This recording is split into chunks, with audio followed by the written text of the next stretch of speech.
महाराष्ट्र में पहले कैबिनेट विस्तार के बाद अब चर्चाएं हैं दूसरे कैबिनेट विस्तार को लेकर। जी हां, आप सभी को बता दें कि एकनाथ शिंदे जो कि मुख्यमंत्री हैं, उन्होंने कई विधायकों से ये दावा कर रखा है खबरों के अनुसार कि दूसरे कैबिनेट विस्तार में उनको जगह मिलती नजर आएगी।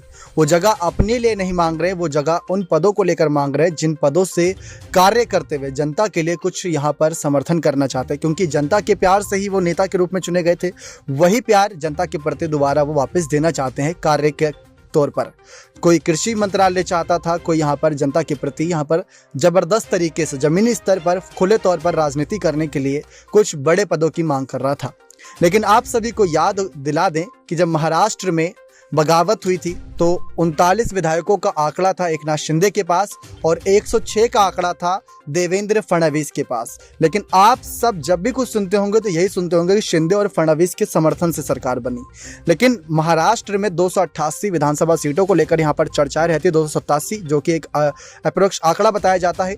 लेकिन अगर 106 और 39 को मिला दिया जाए तो यह आंकड़ा 145 का बनता है, यानी कि जो बहुमत के लिए आंकड़ा चाहिए वही बनता है। लेकिन आपको याद होगा फ्लोर टेस्ट के वक्त जो बहुमत मिला था शिंदे और फडणवीस की सरकार को, वो था 164 का, यानी कि 145 शिंदे और फडणवीस की सरकार के विधायक हो गए।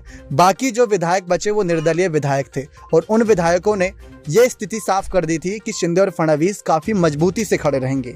जहां पर जनशक्ति प्रहार जो पार्टी है उनके नेता ने भी ये बात कह दिया था, बच्चू कडू ने, कि अगर शिंदे गुट चले जाते हैं तो भी शायद फर्क ना पड़े, क्योंकि हम बाकी कुछ विधायकों के समर्थन से फडणवीस की सरकार यानी बीजेपी की सरकार महाराष्ट्र की सत्ता में जरूर रखेंगे। इसी के साथ साथ आपको यह भी याद दिला दे दोबारा से कि किस तरीके से हालात जो बने हुए थे वो हालात इसी के आधार पर बने थे कि शिंदे और फडणवीस की सरकार सही चलती नजर आएगी। लेकिन दूसरे कैबिनेट विस्तार में भी अगर नहीं पद मिलता है तो ये बागी विधायक और ज्यादा नाराज होते नजर आएंगे, यानी कि जो निर्दलीय विधायक थे उनकी नाराजगी बढ़ जाएगी। तो शिंदे और फडणवीस के इस कदम को देखा जाए तो पहले कैबिनेट विस्तार में 9 मंत्री शिंदे और फडणवीस की तरफ से, टोटल 20 मंत्री अभी कैबिनेट विस्तार में शिंदे और फडणवीस को मिलाकर, लेकिन उसमें निर्दलीय विधायकों का ज्यादा नाम सामने नहीं आया। तो उन बागी विधायकों को शिंदे और फडणवीस ने बड़ा झटका दिया था। दूसरे कैबिनेट विस्तार में उनको क्या पद दिए जाते हैं, उनकी स्थिति क्या होती है, साफ ये तय कर पाना बहुत मुश्किल होगा। अभी कांग्रेस के कुछ मंत्रियों ने मुलाकात करी फडणवीस से, वहां पर भी यही स्थिति जताई गई कि शायद कहीं ना कहीं कांग्रेस के कुछ मंत्री कैबिनेट विस्तार में आगे जाकर फडणवीस का समर्थन करना चाहते हैं। तो क्या शिंदे के तो वही यही स्थिति देखना दिलचस्प होगा कि महाराष्ट्र में दूसरे कैबिनेट विस्तार के बीच क्या होता है। क्या एक बार फिर से शिंदे और फडणवीस के फैसले यहाँ पर झटका देते नजर आएंगे निर्दलीय विधायकों को, या इस बार इनको कोई पद मिलता नजर आएगा। पद की स्थिति को लेकर लगातार चर्चाएं की जा रही हैं, लेकिन क्या पद से ही सब कुछ होता है ये बात साफ नहीं होता नजर आया।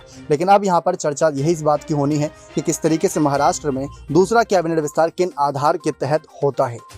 तो ये अपने आप में दिलचस्प नज़ारा रहेगा। महाराष्ट्र में सितंबर के महीने में दूसरा कैबिनेट विस्तार होगा, आप सभी को याद दिलाते हैं। नेक्स्ट 9 न्यूज़ रूम की रिपोर्ट।